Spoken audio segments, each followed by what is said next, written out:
ষষ্ঠ শ্রেণীতে পড়তো জান্নাতি, আর ছোট বোন আখি দ্বিতীয় শ্রেণীতে। 2 বছর আগে হঠাৎই মৃত্যুবরণ করেন দিনমজুর বাবা। বিধবা মা সহ তাদের জীবনে নেমে আসে ঘোর অন্ধকার। জীবিকার তাগিদে বন্ধ হয়ে যায় আখি জান্নাতির পড়াশোনাও। মার সাথে শুরু করেন মহাজনের প্লাস্টিকের বস্তা সেলাইয়ের কাজ।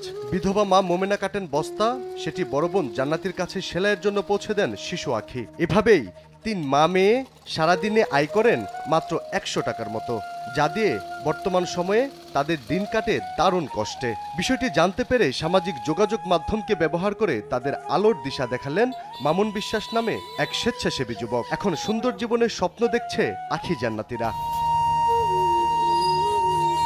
আখি জান্নাতিদের কষ্ট মন কাঁদিয়েছে প্রতিবেশী সহ সবার। তবে আর মহাজনের হয়ে কাজ করতে হবে না সিরাজগঞ্জের কামারখন্দ উপজেলার ঝাউইল ইউনিয়নের চাঁদপুর গ্রামের মৃত আব্দুল মোল্লার মেয়ে আখি জান্নাতিদের। সামাজিক যোগাযোগ মাধ্যমে বিভিন্ন জনের কাছ থেকে সংগৃহীত টাকা দিয়ে মামুন বিশ্বাস ওই পরিবারকে স্বাবলম্বী করতে কিনে দিয়েছেন সেলাই মেশিন। বস্তা কিনে ব্যবসা করার জন্য হাতে তুলে দিয়েছেন নগদ 27,500 টাকা, পালনের জন্য 4টি ছাগল, খাবার নিশ্চিত করতে কিনে দিয়েছেন 4 বস্তা চাল ছাড়াও মাছ, মুরগি, সবার জন্য নতুন জামা কাপড়, জুতা, কসমেটিক্স সহ প্রায় সবকিছুই কিনে দিয়েছেন। সবার বিশ্বাস এবার অনেকটাই ভাগ্য ফিরবে তাদের, আবার স্কুলে যাবে আখি জান্নাতি। মোটামুটি আশা করা যায় এই টাকা দিয়ে ওরা আশেপাশে কাগজ কিনে ওরা নিজেরাই এখন ব্যবসা করতে পারবে এবং স্কুলে যেতে পারবে। আগামী দিনে এর থেকে ওনারা যেন এই পরিত্রাণ পায়, ভালোভাবে চলতে পারে এবং তার 2টা মেয়েকে যেন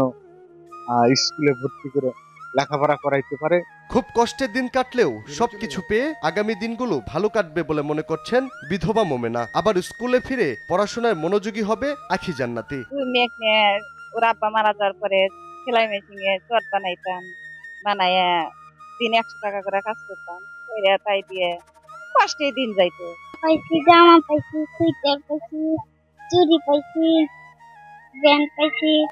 অসহায় পরিবারটির খবর পেয়ে মামুন বিশ্বাসকে জানায় স্বেচ্ছাসেবক রাহুল শেখ। অসহায় পরিবারের খবর পাই, তখন মামুন ভাইয়ের সাথে অসহায় পরিবারের কাছে ছুটে যাই। পরে খোঁজ খবর নিয়ে মামুন ভাই বিস্তারিত সব পোস্ট করলে সবাই যখন এগিয়ে আসে, আমরা তখনই তৃপ্তি পাই স্বেচ্ছাসেবক হিসেবে কাজ করে, যখন একটা পরিবারের মুখে হাসি ফুটাইতে পারি। বাবার মৃত্যুর পরে শিশু দুজন খেয়ে না খেয়ে পড়াশোনা বন্ধ করে তার মায়ের সাথে সারাদিন কাজ করে মাত্র 100 টাকা আয় করে জীবন সংগ্রাম চালাচ্ছিল, যা খুবই কষ্টের। তাদের মুখে এখন হাসি ফুটবে বলে মনে করেন তাদের পাশে দাঁড়ানো দ্য বার্ড সেফটি হাউজের চেয়ারম্যান সমাজকর্মী মামুন বিশ্বাস।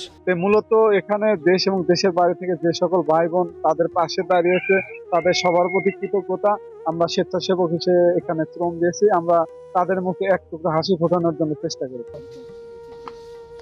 আলী আক্কাস, আকাশ, নিউজ ডেস্ক, দেশ টিভি।